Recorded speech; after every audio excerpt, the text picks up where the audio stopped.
So learning, think about learning. How do we learn? Well, if you want to teach your teenager how to drive, you take them to some really safe space, get them in the car and start to teach them how to drive. So it's very simple in the beginning.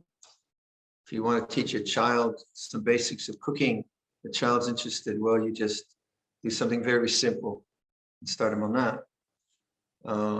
If you want to learn a language, you get some basic principles, very simple in the beginning. When I started to learn woodwork, I started with picture frames.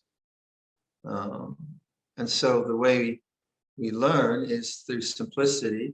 And then we just are, I think we just, like I just enjoy the challenge of complexity in terms of craft, because it's challenging. It's good that way. But I need to have some kind of basic skills before I can take something more complicated. So for me, the simplest, the basic learning in meditation or in a Buddhist understanding of where freedom lies is in emphasizing awareness as opposed to the objects of awareness. Because usually life demands that we pay attention to the experiences of life. We're maybe sick, we've got a doctor, the kids need dinner, the grass needs mowing, and so our attention is taken up with the objective world. Could do it any other way. But as we know, the objective world is, there's always going to be problems, always things you have to do. So without ignoring that part, there is a freedom of the heart that is realized by emphasizing the knowing itself, awareness itself, rather than what you're knowing, what you're experiencing. So it's not so much about the experience, it's the awareness. So to start to cultivate that, we call it mindfulness or awareness, or now it's the knowing, different ways that you talk about it. I like to just do simple exercises of emphasizing the knowing or awareness as opposed to emphasizing the quality of the experience. So in the meditation, I might say, listen to sound. Don't worry about the quality of the sound or try to define the sound or whatever. Just listen to sound and emphasize listening. Right? So listen. So then you start to see, oh yeah, now I'm emphasizing awareness rather than I like the sound, I don't like the sound, what's going on, who's out there. Do that with the body. Just simple body posture, breath, whatever. And then you just know the breath. And whatever the breath is doing, just be the knowing of breathing. Not trying to concentrate, not trying to get anywhere, just emphasize the knowing of breathing. Then do both. Listen to sound. Feel the body. Isn't the knowing the same? Is it really different? Isn't the object changing? Sense doors change, but isn't the knowing the same? So you start to get intuition about something which is, it's always here, but it's not so apparent because our minds are out all the time. So those exercises I think are very, very important in meditation or in life, because once you start to get a kind of sense of that, then you can investigate your tendency to get caught up with the objective reality that you live in. If you don't have that sense of spacious awareness, then of course life just becomes a very kind of compelling and kind of an experience where there's no space. You're just compelled by one event after the other event, and so on. So this isn't to me like meditation. I don't use the word concentration much. I use that more for woodwork, say, or like now I'm learning weaving, just like which shaft has to go up and which shaft has to go down and which shuttle should I put in. So it's very complicated. So I really need to be focused and staying on it. But when I meditate, I don't like to use the word concentration. I like to use the language of being awake, aware, knowing, that kind of language helps me more. So if you do exercises like that, then you sort of like the last night's reading, for those of you who are there that were Mechi, the nun, the Ajahn Chah's senior nun, says, and Luang Por Chah would emphasize knowing the knowing, not knowing hot and cold, not knowing day and night, not that kind of knowing. That's the knowing of objects, objective reality, but knowing that you know, knowing the knowing. And that's, again, emphasizing awareness rather than a particular experience, which is in awareness. Other teachers will, like Sri Ramana Maharshi from the Advaita tradition, will say, who is talking, who is thinking? And when you do that, when you go back, there's silence. There's no one there, but there is consciousness. That's emphasizing awareness. When Obasamedo says, it's like this, and he's not emphasizing the good or bad of the experience. It's just, it's like this. That's emphasizing awareness. So you find that throughout the literature, and different teachers will express that different ways, emphasizing the knowing. In the beginning of this day of mindfulness, we Buddhang Saranam Gacchami, we took refuge in Buddha. That's emphasizing awareness. Now, so that's, I think, important to get your head around that, but also see it experientially. And I would suggest that in your meditation, are you just trying to focus on something so that your mind stays calm, which is fine? Or are you using like an object like the breath to just know the way things are and let that knowing be where the calm comes rather than holding on to the object? So explore that. Because a lot of people say to me, well, I can't meditate because I think too much. Well, that's usually the problem, is they're trying to get rid of thought. And then to get rid of thought, you need to focus on something like breath, and then you hold on to the breath and feel frustrated and think you can't meditate. That's not uncommon. But if you just do exercise like just listen, and it's very simple. The mind is silent. The silence is always there. Really. So then the problem comes when the objects of our experience have more power in them. So let's say I live in a block of flats somewhere, and I'm trying to meditate, and someone's in the hallway having an argument, yelling at each other. And I know it's safe. I don't have to call the cops or anything. These people always argue. So I'm sitting there and I say, I just listen to sound. Now that's more difficult because you want them to shut up, right? So the sound now is not just a neutral thing. It has a negative quality because it's coarse, or it's grating, or it's interrupting my meditation. And so the capacity to know sound as sound, what happens to that? Desire comes up. Desire to have a certain environment with a certain kind of sound, i.e. a sound where these characters aren't arguing with each other. So if you then think that, well, the problem I can't practice awareness is because of the sound, then you're emphasizing the sound, right? Now, let's say, again, if it's some violence going on, you do what you have to do. But let's say it is benign, but unpleasant. It is unpleasant. So can I be aware of unpleasantness as an object as well, and emphasize the awareness rather than the unpleasantness? Gets a bit more difficult. But if you see the point there, awareness is still awareness. But the changing nature of sound, it's not neutral, it's not benign, it's coarse, it's grating, it's irritating, all that stuff. But those are objects of awareness as well. They're still objects of experience. So like if you're really emphasizing the knowing, then you know, oh, this is a feeling of disliking. Not only there's the sound, but there's that the not wanting. And then if you follow that train of thought, you can see, if I could be with a non-wanting, and I think we've all done this with pain or with sound, I can just also, not just the sound, the not wanting of the sound, and bear witness to that. The non-wanting will pass away.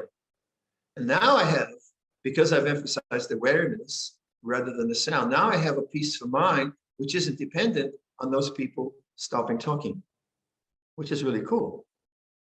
Because before, I thought my peace of mind depends on them going away, doing their thing somewhere else. But now, because I want to emphasize awareness rather than the sound. Desire is that which emphasizes the quality of sound. And that's not a bad thing. If I hear, let's say our truck runs into a rock or something here and I hear a bang, that's a good thing. I know that. I run out and I try to help. So it's not dismissing that sound has qualities of attraction or whatever. But now we're trying to discover something which is not dependent on the quality of our experience. Because if our well-being is dependent on the quality of experience, then we can't be free. We can try to create good environments, which is helpful, and good soundscapes and so on, but obviously it's subject to all kinds of other conditions, so we can never be free. So if you do something like that with sound and get the principle that, okay, why does my attention keep getting hooked by things? Why can't I just notice it like neutral sound? Then you start to have a more what we call Dhamma Vijaya, kind of an inquiry into the nature of what we call grasping or attachment. Because your principle now is to emphasize awareness, but somehow I'm just getting caught up with this stuff. What's happening? Why am I always going into that? And now your awareness now has a sense of inquiry, not just analysis, like as a self-judgment or other. It's actually looking and seeing, what's going on. And in the simple example, someone arguing in the hallway, you start to say that, well, wait a minute, it's just sound. What's the problem? And that's what's really good about those situations where they're not threatening and they're repetitive, but they're just annoying enough where you can look at them. Like if it's overwhelming, if someone's shooting guns in your hallway, that you're not going to be very mindful. You're just going to hide under the cupboard or whatever. But those kind of situations are very, very instructive. So now you're meditating and there's this raucous sound. Okay, what's going on? There's knowing, and now you see the push and pull of sense experience, and that's the understanding of the cause of suffering. I want a different kind of soundscape. I don't want this particular sound. I say, oh, that's the problem. It's not the sound, but it's actually the aversion to it or the fascination with it. And then I say, okay, then I start to see aversion and fascination as an object. It's not just the sound. Now it's more complicated in my mind because of wanting. And so I say, oh yeah, that's the feeling of, aversion feels this way. Yeah, I see, I get it. And then you're patient with aversion. You witness that, and then you see the aversion is not permanent, falls away. And this is the third noble truth, the cessation of suffering or the cessation of wanting. Not because you got what you wanted or you suppressed the desire, no, because wanting has a natural flow, it arises and ceases like all things. So with the third noble truth, you see, this is okay. They're still yelling at each other, but here's the mind just knows this is what yelling feels like. And it can still be grating, right? And it's still unpleasant in quality as opposed to some sonata from a lovely piece of music that you love, right? But now your reference is no longer pleasant or unpleasant. The reference is awareness, knowing change. And you begin to see that's where your freedom, that's where freedom lies. So that's pretty easy, that's pretty simple. And that's in the spirit of, like, if you're going to teach a teenager how to drive, you go into a parking lot or whatever, no cars. That's in the same kind of spirit. You learn these lessons in simple situations. Then, of course, it gets more complicated. So let's say with the gentleman that asked the question last night, for some of you who were there, he had a lot of regrets about his mother's long passed away, and he was expressing regrets that he hadn't taken good care of her. And so we talked about it in the Q&A yesterday. Well, a memory is still an object, isn't it? Just like the sound of our truck driving through here is an object in awareness, so is a memory. But a memory is much more complicated, or much more, I would say, sticky. You know, you get really caught up with memories. And if it's your mom, and whatever happens, that memory could be very, very powerful. You didn't have a chance to see your mom when she died, and things like that. So when that memory pops up, it's an inner sound or an inner experience, and it has a certain kind of quality. And the quality, say, if the memory is about having, you know, some perception of not fulfilling your duties or not being kind, then it's a very unpleasant memory. Very unpleasant, right? But it is just a memory. It is just a memory, not just. I mean, that's dismissing it, but it is a powerful memory, but it is a memory. And it is an object in awareness. Now, again, if you've learned how to emphasize awareness rather than the objects of awareness, there is some chance, more chance, that you will see this is a memory. This is the sound of a truck. This is a memory. And also then you'll start to notice how that memory, which is unpleasant, then kicks off a whole train of stories about who you are and who you should be and why you're such a bad son, in this case. And you see that whole construct is just a whole store or an object in awareness. So all the time you're emphasizing awareness. Awareness is like this, it's like this. And so these memories that we have about life's experiences are the, you know, an unpleasant memory is never going to be pleasant, right? It just doesn't work that way. If it's unpleasant, it's unpleasant. That's just its nature. But what do we do afterwards? What do we do afterwards with that memory? Well, dependent origination, which I was talking about yesterday, it just shows the conditionality of that. It's not a fixed person here. This is a memory, creates a storyline, creates thought, creates a narrative in which attention gets caught up. But if you can say to yourself, oh, memory is like this, and know its unpleasantness, then you're back to the Four Noble Truths. It's that this desire now is not to have that memory. And the way I could not have that memory is to hate myself. Because then I don't have the memory. I have this pleasant self-flagellation going on. Bad monk, bad monk. And it's sad. It's very sad. That's the way it works. It's more pleasant, the self-negation, than having that, because the memory is so painful. And the mind quickly runs away from that memory towards thought or towards distraction, say. Now, if you're emphasizing objects, then yeah, you'll think, you'll analyze, you judge, or you'll go to Netflix, or smoke a joint, or whatever people do to kind of move away from that. But if you're emphasizing awareness, right? You keep doing that. Buddhang saranang gacchami. If you're emphasizing awareness, then you say, oh, wow. Yeah, this is in awareness. This experience is in awareness. And you start to cultivate awareness as being like this huge container, which allows all things to arise and allows all things to cease. And that's what we mean by compassion or love in Buddhism. It's that awareness is this massive container which can allow all things to come and go. They can, right? And so always you're emphasizing awareness. So then memory starts to come up. And then you start to see how the mind then wants to go down these avenues of thought and say, well, what's the memory really feel like? What's it really like to feel regret or remorse? Not nice, not pleasant. And because it's unpleasant, the desire mind doesn't want to stay there. But now you say, no, let's just stay with this. Let's just stay with this. And then it also ceases. The desire to get rid of it ceases and the memory ceases because its nature is not permanent. It comes and goes. Obviously, there are some memories. If someone has PTSD, if they've experienced child abuse, if they've had war trauma, the memories there are so vastly different, so difficult.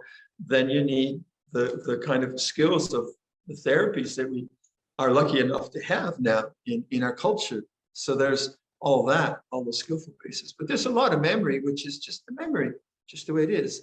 So most of you know, I really took good care of my mom in the last 10 years of her life. But I have a series of memories that were things I did which were just very insensitive, to say the least. Like becoming a monk was very insensitive. Poor thing. But it's an unpleasant memory, not that one, but others. I ran away from Toronto. Not ran away. I was in the first year of U of T engineering, and I had this insight. I said, I don't want to be an engineer. So I bought a 90cc motorbike in February, and I drove down to Florida. And I left a note on my mom's table, gone to Florida, don't worry.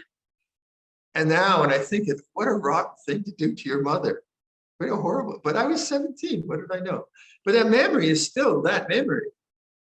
And I can't get another memory in there that I was really cool. That was a rotten thing to do. So it comes up, I said, sorry, Mom. And so once you recognize memory as memory rather than who you really are, it's tremendous freedom. But you have to accept that memories are that way. So even if I was like, really, really hurtful towards someone, and now I'm, I realized that, oh gosh, that was really not a good thing, really, really kind of heavy thing to have done. Then you have to work with that, which is even more unpleasant, deeply unpleasant, but it's still unpleasant. And bearing witness to something very heavy in that way, obviously more difficult. Obviously, you want to kind of distract from it. But if we start with simple things, like, the times where your mind isn't confused or whatever, and just stay with those and develop and cultivate awareness of the way things are with the simple things, then that intuitive, this is what I think Luang Por means about intuitive awareness when he talks about that, a sense of intuition that, you are not your memories. The memories are dependently originated, conditioned in consciousness. That's not who you really are. You're not really a memory system. Those are objects in awareness. You're not really this body. Awareness functions through this body in some kind of way. So if you're going to choose an identity, make it awareness, knowing, but don't even create a self around that. So once awareness becomes clear that this is the refuge, the knowing, and then find your own language for it, I would say. So Luang Por it's like this. That's what he's for. Sri Ramana one way, the Thai forest tradition now is the knowing, so many ways. So having established that, then sometimes you'll get, great upwelling. We witness this a lot in monastic life. As someone comes into the monastery and all of a sudden, because we don't have much central distraction, they get really obsessed with food. And, they just think about food all the time. Well, a young guy living celibate, no TV, no Netflix, nowhere to go. There's only one thing to think about, it's food. And then, they'll tell me, I wasn't a foodie. I thought it was pretty cool. And all of a sudden the mind's interested in that. And this is the upwelling quite often of craving or aversion or fear. And these things come into consciousness when we're not distracted. And when we take refuge in awareness. And as they come up, they sometimes come up more powerfully than they did before because there are no more distractions now. And as they come up, actually, they are what really strengthen awareness. Because if I have a upwelling of memory or desire or whatever it is, I have to be very strong to sustain awareness around that and not blame, not run away, not distract, be very strong. And so the very thing that you don't want to come up into consciousness becomes the very thing which strengthens awareness. It's kind of obvious, but we will forget when it happens. So if the person, like we joke in the monastery that, the person you hate the most in the monastery is the guy sitting next to you, because there's no one else to hate. He's a perfectly rational being who's lovely, but now the hatred wants to go somewhere. And that's the arising of old habits, of old karma coming into consciousness. And then the mindful person says, oh, hatred is this way. The unmindful monk says, you twit, it's all your fault. And so on and so forth. It goes like that. So if in your experience of, as a meditator, if things come up like strong fears or great regrets or great doubts, they're very, very important to see, not as something of like my practice isn't strong, or why haven't I worked through that? I thought I worked through that. That's just an idealized model of what consciousness is about. All kinds of things can spring out. You don't know how it works. But if you see, well, no, my refuge is awareness. How can I be aware in, how can I see that this is in awareness? Then that really takes you deeply into the silence of the mind. Those are the great challenges. And they come unbidden, like maybe someone in the family gets sick, or who knows, all kinds of, or when I'm dying, all kinds of ways that might happen. So the refuge in a way, in like Buddha and Saranam Gacchami becomes more and more profound. That's what I've found. More and more trustworthy, and it brings a lot of confidence in the spiritual life. And then, of course, it opens into the silence of the deathless, into the silence of clear consciousness or calm lucidity, or whatever ways we like to describe that.